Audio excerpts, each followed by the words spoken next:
तमस्तो मां ओम शांति शांति शांति। गुरुर्ब्रह्मा गुरुर्विष्णु गुरुर्देवो महेश्वरः गुरुरेव परब्रह्म तस्मै श्री गुरवे नमः। समस्त जन कल्याणे रतं ब्रह्माण्डं नमामि चिन्मयं देवं सद्गुरुं ब्रह्मविद्यां सद्गुरुं ब्रह्मविद्यां वसुदेवसुतं देवं अभिषचारूढमर्दनं देवकी परमानन्दं कृष्णं वन्दे जगद्गुरुं कृष्णं वन्दे जगद्गुरुं। भगवान कृष्ण के चरणों में प्रणिपात, गुरुदेव के चरणों में वंदन। पंडित सुदर्शन पांडे, यजमान आपकी राय, परिवार, माता वृंद, भक्तों, षष्ठ दिवस आज है। आज भगवान के अलग विवाह और गृहस्थ जीवन, महाभारत युद्ध आदि अनेक प्रसंग थे। कल हम लोग फिर एकादश स्कंद आज भी कोशिश करेंगे, क्योंकि कल क्लास केवल एक ही होगा। एकादश स्कंद प्रवेश करेंगे। कल द्वादश स्कंद भगवान के लीला संहार।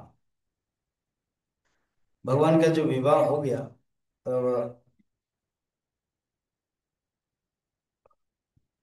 भगवान एक पुत्र हुआ। वो पुत्र कौन है? कामदेव के अंश इन प्रद्युम्न। सतयुग में जब भगवान शंकर तपस्या कर रहे थे, इंद्रदेव ने कामदेव को भेजा। कामदेव ने प्रयत्न किया भगवान के भंग करने के लिए तपस्या। पेड़ के डाली में छिप करके 5 बाण मारा। भगवान थोड़ा सा क्षुब्ध हो गए, बोले आंख आंख की ज्वाला से इंद्रदेव में जो छिपा हुआ था वो जल गया। बाकी इंद्र आदि सब डर गए। उनकी पत्नी रति आकर के रोने लगी। अब कामदेव तो चली गई। फिर इसको रामचरितमानस में भी बालकांड में बड़ा सुंदर वर्णन है। फिर कहाँ रहेंगे? भगवान शंकर ने कहा कि सबके शरीर के अंदर ये कामदेव रहेगा, इसलिए हम लोगों के अंदर काम है। फिर रति ने कहा कि मैं फिर शरीर के रूप में मेरे स्वामी को कब प्राप्त करूंगी? कहा कि द्वापर युग में जब भगवान कृष्ण का अवतार होगा, उन्हीं के पुत्र के रूप में तुम्हारा पतिदेव आएंगे। कुछ लीला भी है, कुछ करना भी है। और मैं न तुम संबरासुर के सेविका, किचन के डिपार्टमेंट के हेड बन करके माया पति बन करके रहोगे, फिर मिलन होगा। बस रति देवी आ गई और अपना द्वापर युग तक इंतजार किया। जब द्वापर युग हुआ, कृष्ण का अवतार, उस समय संबरासुर एक असुर था। उसको वर मिला था कि तुम मरेगा नहीं किसी से, कृष्ण के पुत्र से ही मरेगा।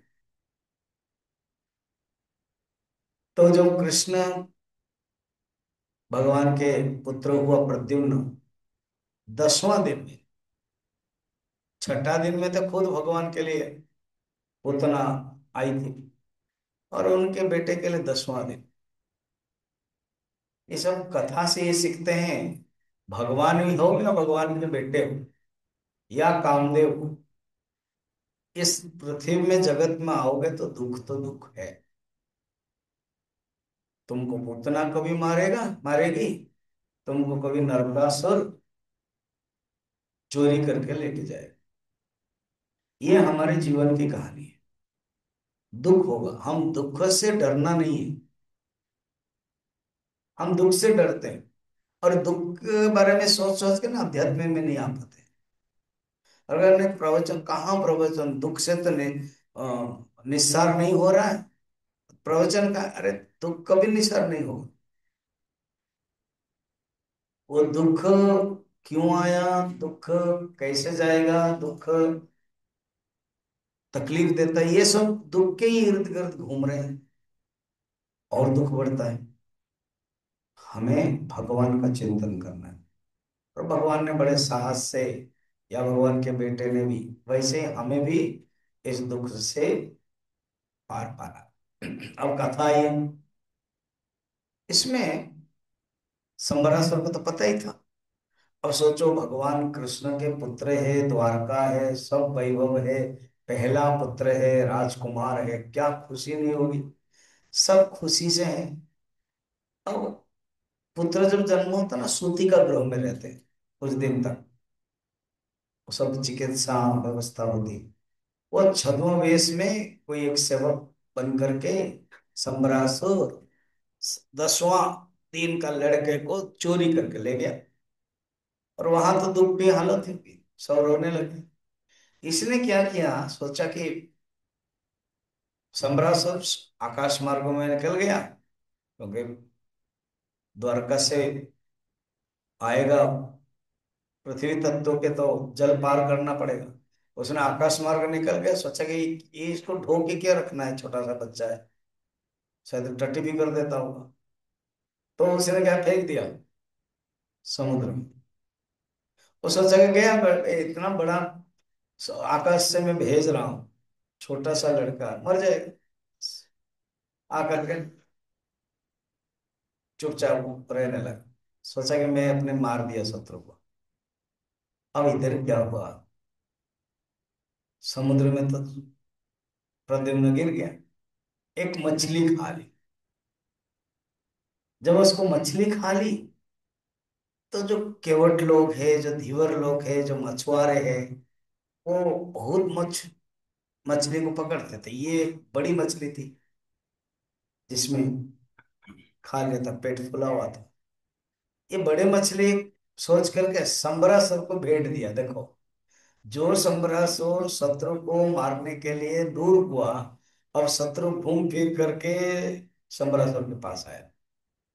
उसको पता नहीं, उसने बिना देखे ही कहा कि किचन डिपार्टमेंट को भेज दो, और खबर दे दिया, मायावती को कहा कि मेरे लिए बनाओ मछली, मछली भात बनाओ, खाएंगे। अब ये उसके जो सेवक है, वो भारी है, पकड़ के कुछ उसको डाउट लगा। तो डाउट लगा, और मायावती को कहा कि ये थोड़ा भारी हो रहा है। उसने भी देखा, हाँ, धीरे से निकालो, तो देखा था कि वो बच्चा है, और कौन कौन कर रहा है। अब क्या कर, उसको लेकर के मायावती जा रही थी, समरस, नारद जी आ गए। क्या रहे हो, ना देने के लिए, चुप रहो,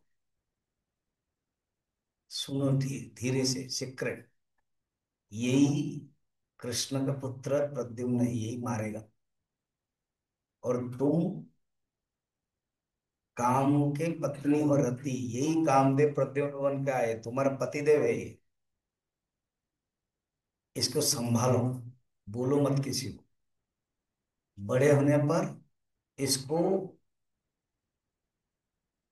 महाविद्या सिखाओ, और महाविद्या संबरासुर को पता, उससे सीख लो कि वो कैसे मरेगा,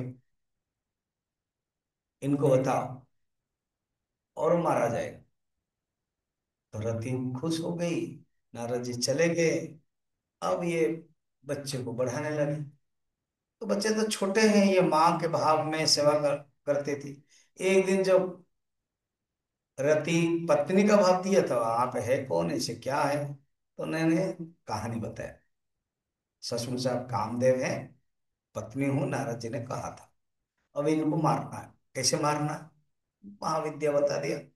युद्ध हुआ सम्रासुर से, सम्रासुर को मार दिया। और आकाश मार्ग में पुष्प विमान में जब दोनों गए, सब रानियां आश्चर्य है कि इतना सुंदर कृष्ण जैसा, रुक्मिणी जैसा कौन विमान से उतर रहे हैं। भगवान कृष्ण को पूछे, अरे उन्हीं से ही सुन लो वो कौन है। बड़ा भगवान ऐसे ही है, लीला करने वाला। तो सबने उनको स्वागत किया। पूछा गया तो बताया गया, अरे यही प्रद्युम्न है। रुक्मिणी के तो आनंद की सीमा न रही, उनके स्तन से दूध भी निकल गया, प्यार किया और रहने लगे। ये एक कथा हो गई।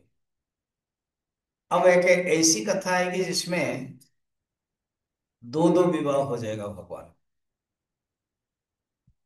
एक सत्राजित करके यदुवंश का एक बड़ा वीर था वो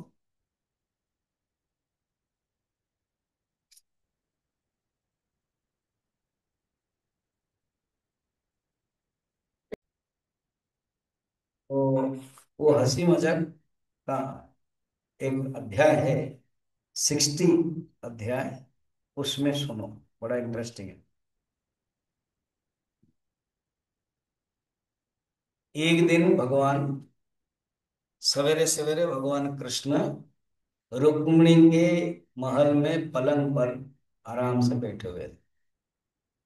आप लोग तो पति पत्नी हो, मैं जब जब बोलता हूँ कृष्ण का, आप अपना कल्पना करो। और भगवान के लिए जब कल्पना करते हो भक्ति बन जाती। भगवान बैठे हैं, रुक्मिणी पंख लेकर के सेवा करते। खेल खेल में जो भगवान सृष्टि स्थिति लय करते हैं, वो अब मजाक कर रहे हैं, ठीक है। अच्छा, यहाँ वर्णन है, शीतल शीतल हवा बह रही थी खिड़कियों से, झरोका।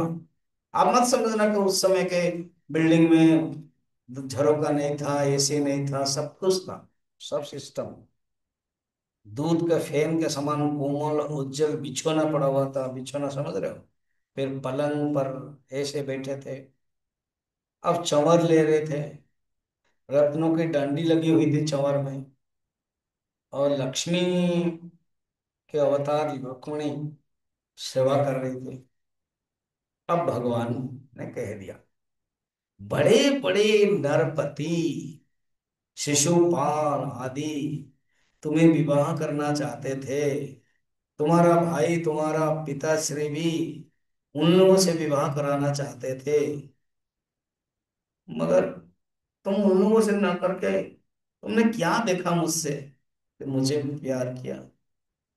मैं तो राजाओं के डर मार के पानी के अंदर हूँ द्वारका में। अब ये भगवान को बोलने की क्या जरूरत है, और लीला देख रहे हैं। और हम तो ऐसे भी अके कुछ चाहते नहीं है। तुम महारानी हो, राजकुमारी हो, तुम ऐसे बड़े बड़े राजाओं के भोग में रहना चाहिए। मुझे लग रहा है मैं तुझे संतुष्ट नहीं कर पा रहा।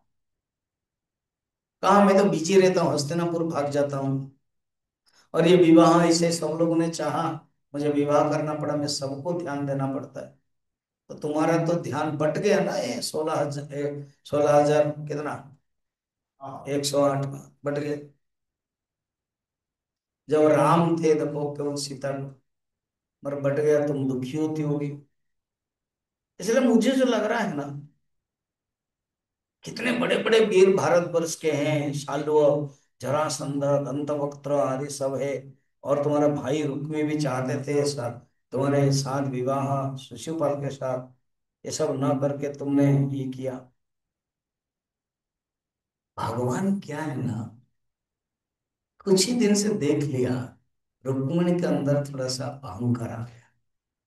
रुक्मिणी बड़ी, अब वो राधा के बारे में याद करो, रासलीला में। तो भगवान परीक्षा करना चाहते, भगवान ने किसी के गर्व की रक्षा नहीं करना चाहते। माने गर्व को मौका नहीं देते, बोल बोल कर कहते अभी भी समय है और मैं सुख नहीं दे पा रहा हूं, जो जो जो भोग सुख है वो मैं नहीं दे पा रहा हूँ, राजा लोग देंगे। मेरे मन में भी ऐसे नहीं है। जो जो बोलते हैं ना वो सब निर्गुण निराकार के दृष्टि से सब सही है। ऐसे करते ही सचमुच रुक्मणी की आंखों से आंसू आने लगे। और जो लास्ट वाक्य है कि अभी भी तुम जा सकते हो और मुझसे छोड़ करके तुम किसी को भी ग्रहण कर सकते हो, मैं खराब नहीं सोचूंगा, ऐसे सोच के बाद मूर्छित हो गई। और जब मूर्छित हो गई तो भगवान कृष्ण ने तुरंत पकड़ा। कहते यहाँ पर ना भगवान चतुर्भुज हुए, चार हाथ में, दो हाथ में पकड़ा और एक हाथ में पंखा किया और एक हाथ में पोछा और गोद में अपना, गोद में रुक्मिणी का सिर को रखा, पोछा, फिर वो हुई तो उनको एक उठाया बैठाया प्यार किया और कहा होगा ऐसे, अरे पगली तुम मजाक नहीं समझ रहे ना, प्रभु मेरे साथ मजाक मत कीजिए। ये और मजाक इस प्रकार नहीं, मुझे लेकर आपको लेकर के ऐसे मजाक मैं सहन नहीं कर सकती। आप सब कुछ है, मुझे बोलोगे छोड़ दो, मैं नहीं छोड़ सकती। तो कहते देखो, गृहस्थ जन कभी हाँ कभी मीठा ऐसा होता रहता है, मैं तुझे मजाक के लिए परीक्षा के लिए कर रहा था। तो मैंने कहा कि प्रभु ऐसे मत कीजिए, जरूर थोड़ा रोमांटिक स्टाइल में रुक्मिणी ने भगवान कृष्ण को ऐसे मत कीजिए, चुप। भगवान का ठीक है, अब नहीं करना। मुझे लग रहा है फिर रुक्मिणी के साथ भगवान ने इस और मजाक नहीं किया, बड़ा इंटरेस्टिंग मजाक है। अब भगवान का 16,108 के रानियों में बच्चे भी कितना तो गिनना चाहिए ना, तो बच्चे गिन लीजिए। प्रत्येक पत्नी से 10 लड़का 10 लड़की, 16,108 इंटू 20, ये तो इतना बड़ा सैन्य हो जाएगा। ऐसे हुआ, रोज रोज कोई ना कोई, जैसे प्रद्युम्न जन्म हुए तो सोच लगता है। अब हर रोज कोई ना कोई जन्म होता है तो सोच बंद हो गई, माने वो जो हिसाब किताब किसका क्या। एक दिन नारद जी आए, बड़े हो गए बच्चे लोग। नारद जी आए, कहते तुम लोगों का कुछ अटेंडेंस होता है कि नहीं है, माने ना कोई बच्चा है, कोई बच्चा खाया कि नहीं, कोई बच्चा स्नान किया कि नहीं, नाश्ता खाया कि नहीं। अब हम जैसे आप लोग 35 लोग हैं, पहले एक दो दिन तो मुझे भी अरे तब खाया कि नहीं है वो सब पूछा। अब सब सेटिंग है, सब अपना अपना ढंग से खा लेते हो। मैं सोचता हूँ 35 को लेकर के कितना, उधर तो 16,000 इंटू 20, कितना सब। तो नारद जी ने कहा कुछ पता है कि नहीं, तो वसुदेव पूछा, भगवान को तो नहीं पूछेंगे, कुछ तुम लोगों ने अटेंडेंस रखा ना, क्यों पूछ रहे हैं ना, एक बच्चा 3 महीना हुआ खो गया है। हाँ, खो गया ना, हाँ। और तुम लोगों को पता नहीं ना, ना। अरे चोरी करके ले गया किसी ने, पूरा तुम्हारा द्वारका के रूम से खटिया के साथ लेके चला गया। अच्छा ऐसे हो गया, हाँ। ऐसे वो कहानी इंटरेस्टिंग है, सुनो भाई। नींद टूटी, फिर भी नहीं दे।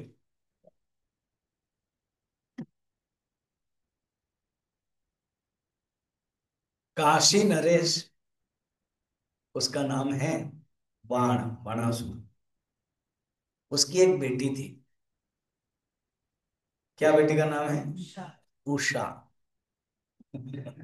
उसका नाम तूने लिया है। नहीं नहीं, वो शुरू से उषा। और लड़की, युवती थी।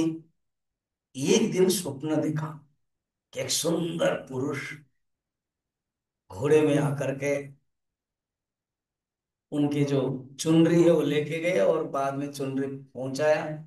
स्वप्न देखा इस प्रकार के, उड़ गई। आश्चर्य हो गया, ऐसे कैसे, इतना सुंदर पुरुष है। उसकी एक सहेली थी, कुष्मांडा मंत्री की बेटी है। ये सब नाम रखना, याद रखना बड़ा कठिन है।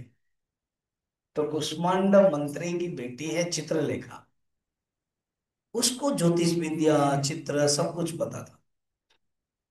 दोनों के बहुत प्यार थे। मंत्री की बेटी है ये, कहा कि सहेली ऐसे ऐसे हैं। मैंने स्वप्न देखा, मुझे तो शादी करना है उससे, उस राजकुमार से। अब वो राजकुमार कौन है वो बताओ। अगर ठीक है, मैं चित्र बनाती हूँ। पृथ्वी भारतवर्ष में जो टॉप टॉप किंग है उनका बनाता हूँ। पहले कृष्ण का बनाया। कृष्ण बनते ही वो आंख बंद कर लिया, प्रणाम करने लगे। बलराम, युधिष्ठिर, अर्जुन, प्रद्युम्न, दुर्योधन है, ऐसे किया उसने। दुशासन, कर्ण, ठीक है, मगर नहीं। अनिरुद्ध को जब किया कि मूर्छित हो यही है। बोले ये तो अनिरुद्ध है, कृष्ण का पोता है, प्रद्युम्न का बेटा है। तुम इसको स्वप्न देखो ना, तुम इसको चाहते हो, हाँ, कैसे भी है, तुम मिलन कराओ। ठीक है, वहां तो उधर भी रूम्स था, प्राइवेट रूम, इधर भी प्राइवेट रूम, कोई प्रॉब्लम नहीं है। चित्र लिखना है, तुम्हारा प्राइवेट रूम रेडी रखना, तुम्हारा बेडरूम में मैं इसको लेके आ जाऊं। अच्छा, तब द्वारका अंदर घुसी। ज्योतिष तो पता था, विद्या योगिनी। उसने बेड के साथ, अनिरुद्ध सोया हुआ था, सोया हुआ बच्चे को उठा के लेके आकर के यहाँ डाल। सवेरे उठा, देखा मैं कहा, पैर के पास एक सुंदर लड़की थी और पंखा कर रही। बोला मैं कहा हूं, बात मत कीजिए, प्रहरी लोग देखेंगे। मैं आपको स्वप्न में देखा था, मैं आपको प्यार करती हूँ, मैं बानासुर के कन्या हूँ, उषा, और आपसे शादी करना चाहती हूँ। अनिरुद्ध ने सोचा ये तो हमारा शत्रु पक्ष की बातें हैं। अब अगर प्रेम अंधा होता है, जो बोलते हैं ना, लव इज ब्लाइंड, यहीं पर काम आता है। स्वीकार किया दोनों ने। लिव इन रिलेशनशिप जो बता रहे हैं ना, वो यहीं से ही शुरू हो गया। दोनों रहने लगे। अब ये लड़की जो उसका बाहर निकलती है ना, वो तो नहीं निकलते। कुछ दिन हुआ, उसका जो सच दस से प्रहरी लोगों को डाउट लग गया कि जवानी है, जरूर एक इसको, जो लड़की प्यार करना ऐसे ऐसे होते रहेगी। पता चल गया, तो जाके रात बड़ा खबर दे दिया, समथिंग प्रॉब्लम। आप थोड़ा सा उनके रूम, प्राइवेट रूम को चेक कीजिए, कोई है तो नहीं। तो सचमुच है, पकड़ो करके बोले तो अनिरुद्ध भाई वीर है, प्रद्युम्न का ही बेटा है, उसने भी खड़क से लेकर के युद्ध करने लगा, वो सैन्य को मारा, खुद बाणासुर भी आया, बंदी कर दिया, और बंदी हो गए। बस अभी उनको बंदी रहने दो। उषा दुखी है, और इधर नारद जी अब आए। बोले कुछ पता चल रहा है कि नहीं, ना क्या। अरे इतने दिन से वह बंदी हुआ है, कैसे। बलराम जी गुस्से हुए, और कृष्ण भी गुस्से हुए, कहे चलो आक्रमण करते हैं। तो सब लोग जाकर के आक्रमण करने लगे। अब महायुद्ध हुआ, युद्ध हो करके, अच्छा ये जो बाणासुर था ना, उसने भगवान शंकर के तपस्या किया था। बलि का पुत्र ही बाणासुर है।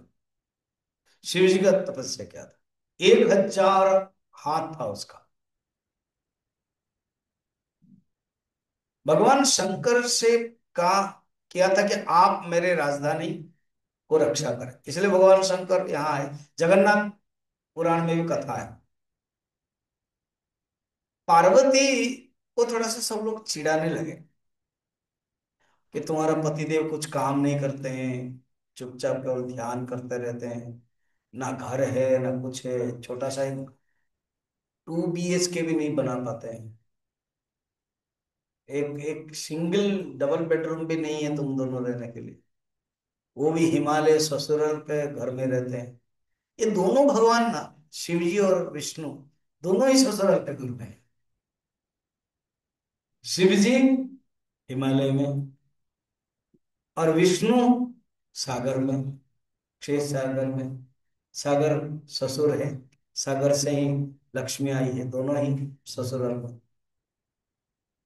चलो, देखो उनके लिए कोई तकलीफ नहीं है। हम लोगों के लिए ससुराल में पहले दिन तो 56 फुट देंगे, उसके बाद धीरे धीरे कम होता जाएगा, फिर कॉफी देंगे, फिर चाय देंगे, 1 महीने के बाद जा क्यों नहीं रहा है करेंगे, फिर पानी भी नहीं देंगे, बोलते पानी वहां कुएं में जा करके पी लो।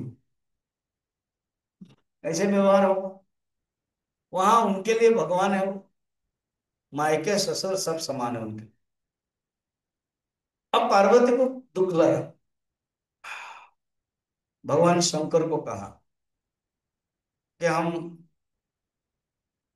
ऐसे ऐसे घर क्यों नहीं बना रहे कोई एक शहर में। तो बोला ठीक है, बनारस काशी में बनाते हैं। तो बनारस काशी में बनाया। और ये जो बाणासुर है, वो उसने वर मांगा, तो बोले कि आप हमारा रक्षा कीजिए। भगवान ने कहा मैं रक्षा तो करता हूँ, ध्वजा एक लगा देता हूँ, लगा दो। ध्वजा अगर टूट गया, तुम्हारा अहंकार अभिमान बढ़ गया, फिर मैं रक्षा नहीं कर सकता हूँ, मैं निकल जाऊंगा इस शहर से, फिर मैं दूसरा शहर में चला जाऊंगा। तब ना भगवान शंकर भुवनेश्वर आए, लिंगराज मंदिर। पुराने हैं ये मत समझना कि ख्रिस्टाब्द में है कोई राजा ने बनाया, वो तो ध्वंस अवशेष किया, पुनरुद्धार किया। या बिल्डिंग जो मंदिर का है वो टूट जाता है तो बनाया। और शिवलिंग तो पुराने हैं, सत्ययुग से भगवान आए। फिर जगन्नाथ आएंगे करके नीलमाधव, वो से भगवान अलग अलग क्षेत्रपाल अष्टशंभु के रूप में रहे। भगवान शिव जी इसमें जगन्नाथपुरी में अलग अलग ऐसे हैं लोकनाथ, मार्कंडेश्वर, ऐसे अष्टशंभु। वही भगवान के बारे में सुन लीजिए। अब युद्ध शुरू हो। युद्ध जब शुरू हुआ, तब प्रद्युम्न, सात्यकी, गद, सांब, सारण, नंद, उपनंद, भद्र, अक्षणी, 12 अक्षणी सेना। 18 अक्षणी सेना महाभारत में, तो 12 अक्षणी सेना लेकर के युद्ध शुरू होने लगा। भगवान कृष्ण और शंकर, कौन कौन किसके साथ युद्ध। प्रद्युम्न और कार्तिक, भगवान कृष्ण का पुत्र प्रद्युम्न, शिव जी के पुत्र कार्तिक। बलराम जी कुष्मांड, ये जो मंत्री है ना कुष्मांड, और कुंभकर्ण। बाणासुर का एक पुत्र था वो सांब। स्वयं बाणासुर सात्यकी के साथ ऐसे युद्ध होने लगा। फिर बलराम जी तो मूसल से कुष्मांड को, कुंभकर्ण को घायल कर दिया। भगवान कृष्ण ने जुम्रन, जुम्रमन ने वो जो हाई लगाते हैं, जम्भाई, वो एक अस्त्र छोड़ा था। भगवान शंकर जम्भाई करने लगे। ज्वर, माहेश्वर ज्वर, वार्ष्णेय ज्वर, ऐसे सब अस्त्र है, वो सब छोड़े युद्ध। अब महादेव जी को मोहित करवा दे। बाणासुर के एक कोटरा नामक देवी थी, धर्म माता थी देवी, वो आई। वो तो नंग धड़ंग खड़े रहे कृष्ण के सामने। फिर भगवान कृष्ण भी उसको रखेड़ दिया। तो इस प्रकार का घोर युद्ध हुआ। लास्ट में भगवान ने वो जो ध्वजा है वो तोड़ दी। और बाण के जो 1000 हाथ है ना, सब धीरे धीरे काटा, सिर्फ 4 बचा, छोड़ दिए। भगवान तो अवतार लेने के लिए ही आए हैं, तो इसी प्रकार छोड़ दिया। भगवान शंकर भी स्तुति किया, प्रभु ये सब लीला है आपकी, अब मैं भी चला जाऊंगा, आप इसको मेरा भक्त है, आप इसको छोड़ दें। उसने भी मान लिया, प्रणाम किया। फिर कहा कि प्रभु, आपका विवाह में भी ऐसे ही कुछ ना कुछ घटना रहती है, आप विवाह करते हैं। तो आपका ये पोता है अनिरुद्ध, और मेरी बेटी है उषा, दोनों प्यार करते हैं, मैं मांगता नहीं था, चलिए अभी इन दोनों को विवाह करवा दे। तो उषा और अनिरुद्ध का विवाह हुआ, मित्रता भी हो गई। बाणासुर भी भक्त बन गया, और कहा कि मेरे पूर्व पुरुष सब भक्त थे आपके। बलि है मेरे पिताजी, मेरे दादाजी विरोचन है, मेरे दादा दादा परदादा प्रहलाद है, सब भक्त है आपके। परम भक्त है प्रहलाद, परदादा सब भक्त है, बलि तो भक्त है, जिसके कारण आप अवतार लेकर आए थे, सब दे दिया आपने आपको, तो माफ कर दीजिए। भगवान ने कृपालु है, छोड़ दिए। ऐसी कथा है। अब भगवान के जो बच्चे हैं वो भगवान के कारण बलशाली भी हैं, और जिसके वजह से बल आता है ना, वो थोड़ा अहंकार आ जाता है। तो भगवान के बच्चे, उनके जो उद्यान है, वाटिका है, द्वारका तो अभी भी है, कहीं भी जाओ। अभी हम लोग सामने जब गंगा घाट जाते हैं, तो कितना सुंदर बन गया है। एक बगीचा जैसा है, वहाँ शादी भी हो सकता है, वहाँ प्रवचन भी हो सकता है, वहाँ मिलन भी हो सकता है, घास भी है, स्टेज भी है। ऐसे तो ऐसे हर द्वारका में क्यों नहीं रहेगा। तो एक वाटिका में एक दिन खेल रहे थे, वाटिका मैंने गार्डन, हाँ, गार्डन में खेल रहे थे बच्चे, कंदुक। एक कुआं भी था, तो कंदुक कुआं में गिर गए। जब कंदुक कुआं में गिर गया, तब अ, खेलते खेलते उनको प्यास भी लगी। देखा, अरे ये कुएं हैं, चलो। तो कंदुक भी गिर गया, प्यास भी लगी, तो देखा कि एक गिरगट है। गिरगट, चमेलियन, कृकलास संस्कृत में बोलते हैं, गिरगट वो है, और बॉल के साथ है। कैसे करें। तो उन्होंने भगवान कृष्ण को याद किया। भगवान कृष्ण आए, क्या हुआ ना, ये हमारा बॉल भी गिर गया, और देखिए गिरगट है। भगवान ने बड़े अनायास सरकट भेजा, और ऐसे पकड़े उठाया। भगवान का टच से वो कृकलास एक देवता बन गया, और प्रणाम किया। सब बच्चे आश्चर्य हो गए, बड़ा मुश्किल। जानबूझ के भगवान ने पूछा, आप है कौन, बताइए ना। प्रभु, सत्ययुग में एक राजा का अगर नाम कहीं सुना होगा, कोई है क्या श्लोक तो? हाँ है ना। तो तो वो हम ही थे। पढ़ो, पेज 11 है, नृगोपाख्यानम षष्ठ दिवस, 1064-6। स उत्तम श्लोक कराभिमृष्ट,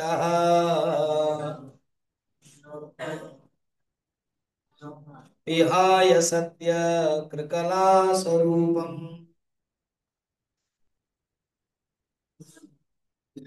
सप्तम तचमी करचारु वर्णम वर्णः,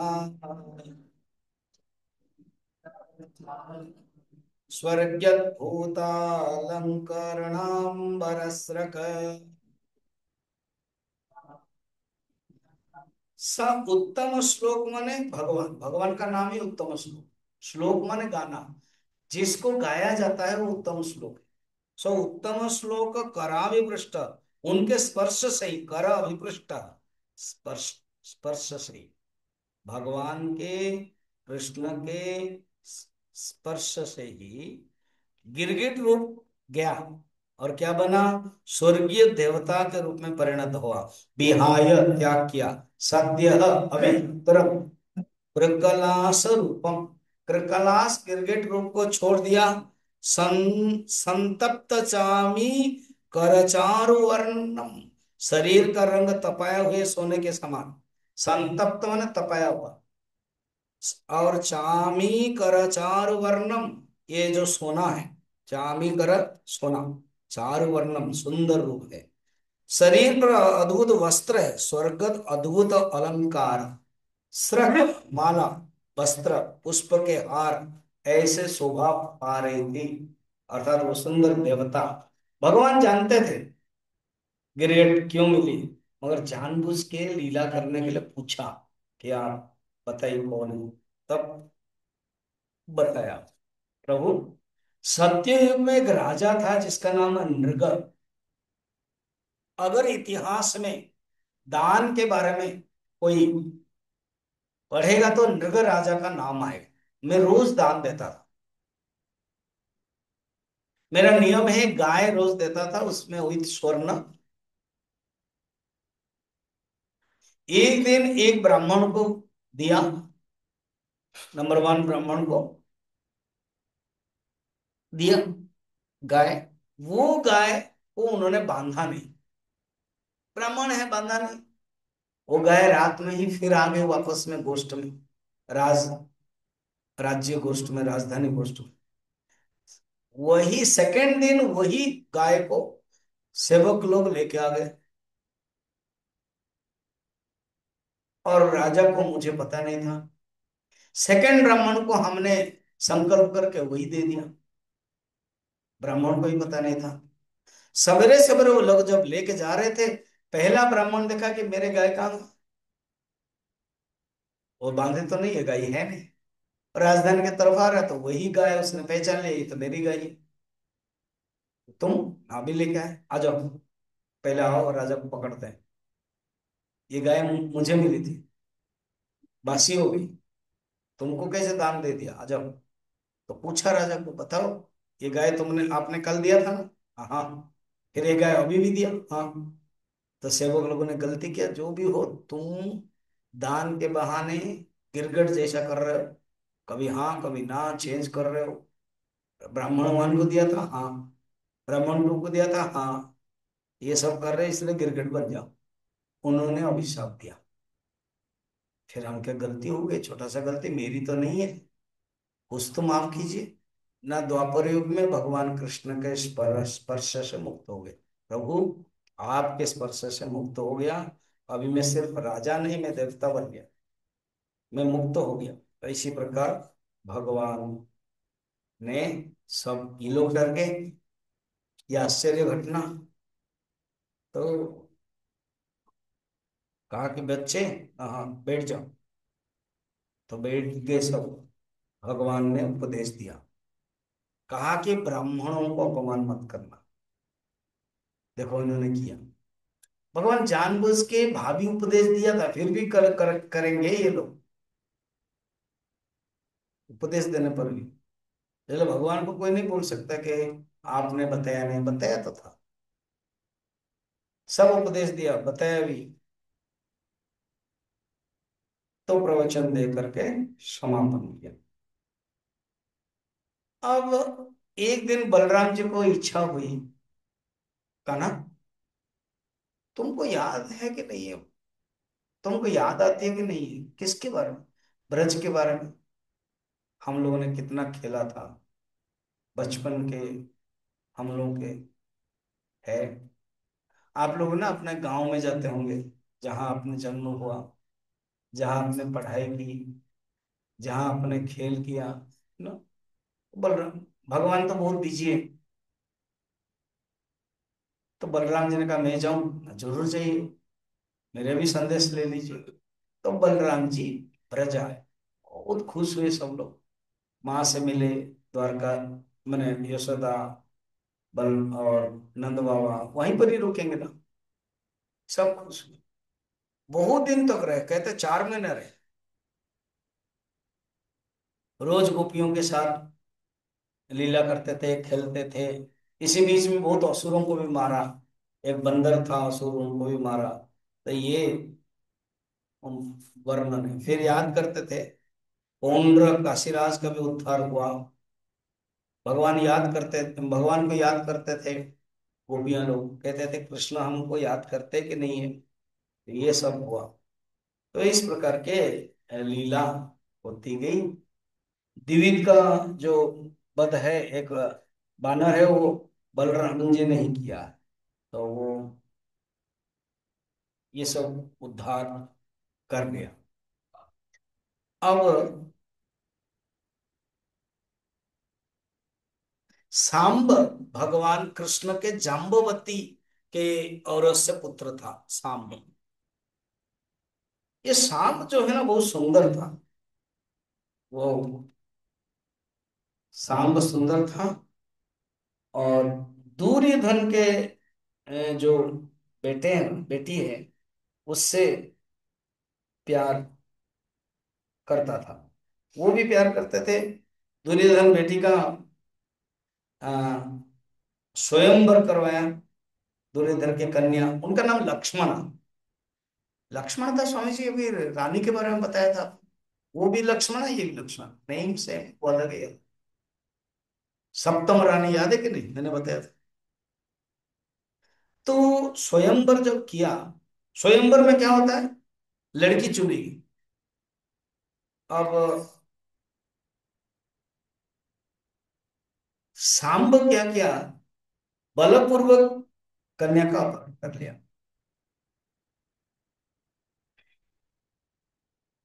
उनके पिताजी की तो आदत है, कृष्ण का, और बलशाली है, बल जब होता है तो क्या नहीं करेंगे काजी, जहां है राजी। तब सबने पकड़ लिया इसको, कृष्ण तो पकड़ नहीं पाए। कर्ण, भूरिश्रवा, यज्ञकेतु, दुर्योधन, सब ने शाम को पकड़ लिया। शाम ने युद्ध भी किया, मगर पकड़ ली। अब खबर मिल गया, शाम पकड़ा गया। बलराम जी को गुस्सा आया। बलराम जी ने उद्धव आदि को, अक्रूर आदि को लेकर के हस्तिनापुर के बगीचे में, हस्तिनापुर प्रवेश करते थे वो, दुर्योधन को सिखाया। मगर इस बार सोचा कि बंधु बांधव बनने वाले हैं, शादी हो जाना चाहिए, और मैं डायरेक्ट न जाऊं। गार्डन में रहा और खबर दिया कि मैं आया हूँ, मुझे मिलो और ये बात को समाधान कर लो, सुलह कर लो। तो दुर्योधन आदि माना नहीं।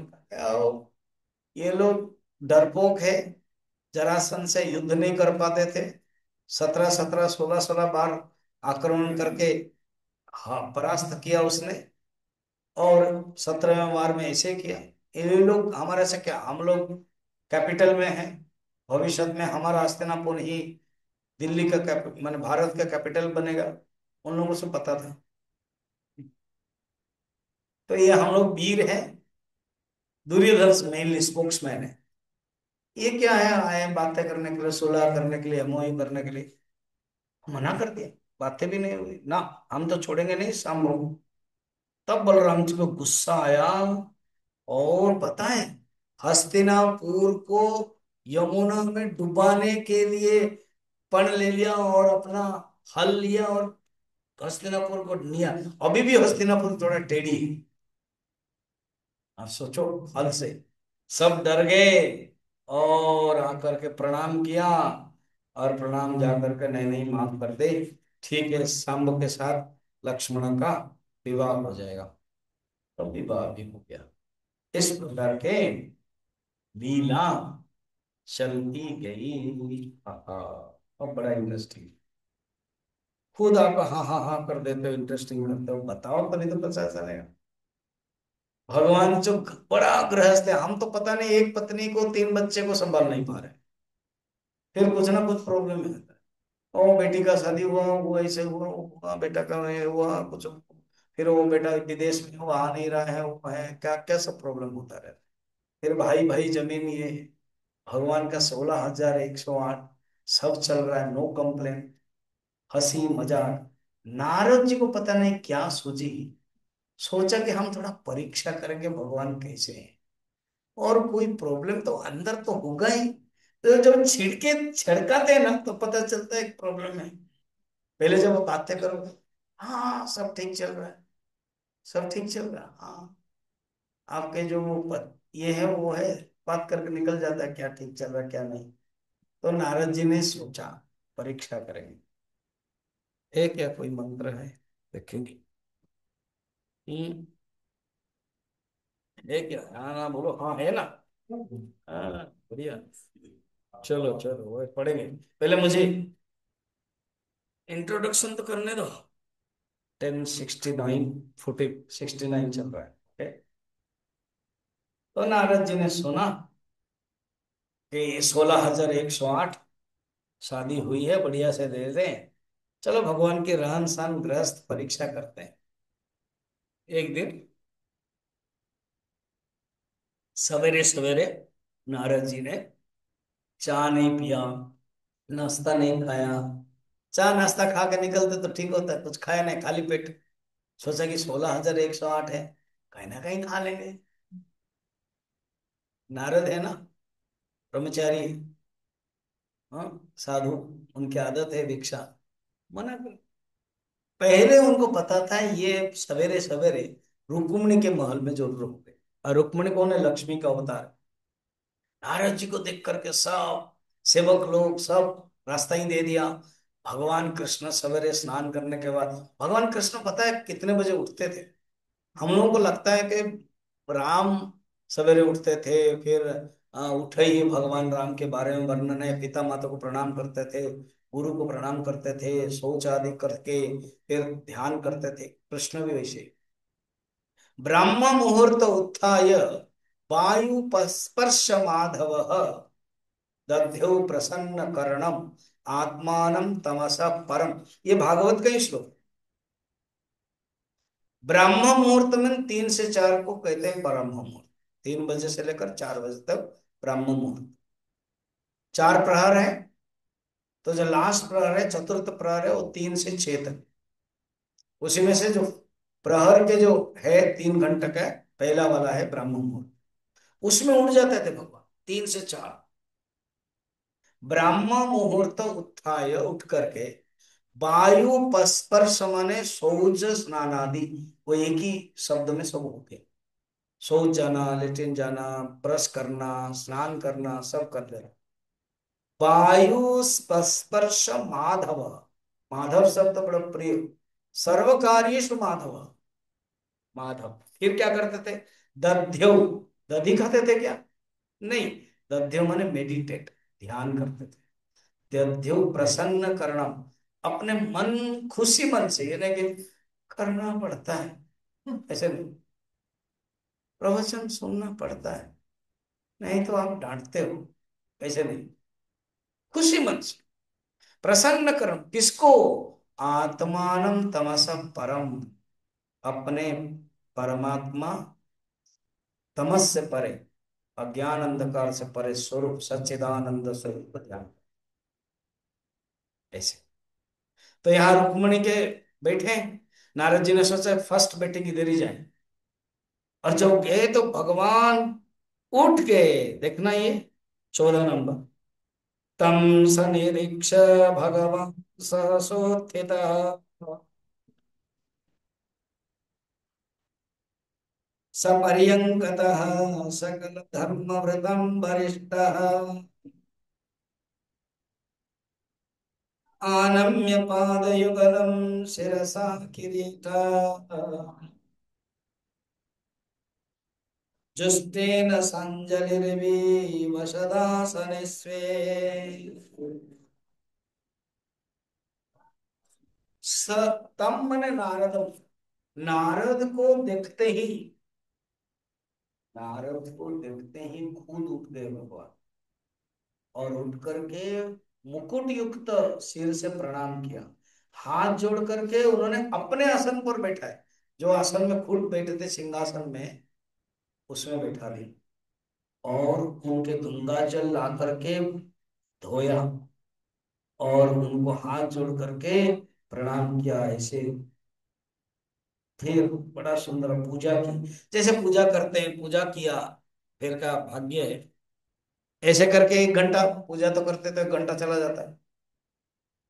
और नारद जी ने सोचा 16,108 करना है, सिर्फ 8-10 घंटा है, उसमें से तो 1 घंटा है मेरा चला गया ऐसे पूजा में। तो रुक्मिणी और भगवान कृष्ण ने बहुत पूजा किया मुझे, तो ऐसे करेंगे तो मेरा टाइम टेबल गड़बड़ हो जाएगा। अच्छा, लास्ट में ब्रेकफास्ट है, लक्ष्मी देगी ब्रेकफास्ट में, क्या क्या नहीं होगा, 56 फूल। अब पूजा के बाद इन्होंने कहा कि आप ब्रेकफास्ट करो। वो सोचा कि लक्ष्मी देगी ब्रेकफास्ट लंबा होगा, यहाँ खाऊंगा 1 घंटा, फिर ज्यादा खाऊंगा, बोलेंगे सो जाओ, फिर मैं मना नहीं कर पाऊंगा, फिर मुश्किल होगा, मेरा गड़बड़ हो जाएगा जो हमने टेस्ट करने के लिए आए हैं, इसलिए खाना छोड़ दें। देखो, लक्ष्मी खिला रही है, लक्ष्मी को अगर मना करोगे ना, तो नारद जी को उसी दिन किसी ने भी पूछा नहीं, no breakfast, no lunch, no dinner, nothing, भूखे भूखे परीक्षा किया करेगी। जब माँ लक्ष्मी पूछ रही है और आप खा नहीं रहे, इसलिए सवेरे सवेरे हमारे हिंदू धर्म में है, बाहर कहीं मिले कि न मिले, पत्नी माँ दे रही तो खा के निकल जाना। कहीं कहीं राज्यों में वो चम्मच में घी, चम्मच में दही, चम्मच में मिश्री दे के खिलाते, भाव वही है, थोड़ा सा मुंह में रहना चाहिए, खा के निकल। नारद जी ने गलती किया, नहीं मिला। अब चलो, नारद जी बहुत परीक्षा किया, वो बोले ठीक है हम आएंगे, बाद में आएंगे, ऐसे करके हमको जाना है, बहुत काम है। भगवान कृष्ण, हाँ इनका बहुत काम है, आज बहुत काम है, जानते ही ये परीक्षा करने के लिए आए। अब गए, अब दूसरे दूसरे क्या क्या नाम बताऊं। तो एक सत्यभामा के वहां गए, तो वहां भी कृष्ण है, और वहां अपने बच्चे को पढ़ा रहे हैं, कहीं ध्यान कर रहे हैं, कहीं पूजा कर रहे हैं, कहीं गाय को दान दिला रहे हैं, कोई यज्ञ में है, कोई किसी के खाना खा रहे हैं खुद। उनका घूमते घूमते घूमते शाम हो गया, थक भी गए। बाद में आके प्रभु को, प्रभु आप ही धन्य हैं, हम आपके गृहस्थ देखते देखते थक गए, और आप गृहस्थ कर ही रहे, आप ही कर सकते। ऐसे करके भगवान लीला होई। फिर नारद जी ने, ज्यादा मत करो, 8:30 बज गए, चुपचाप नाश्ता खाओ। ठीक है। ओम पूर्ण मद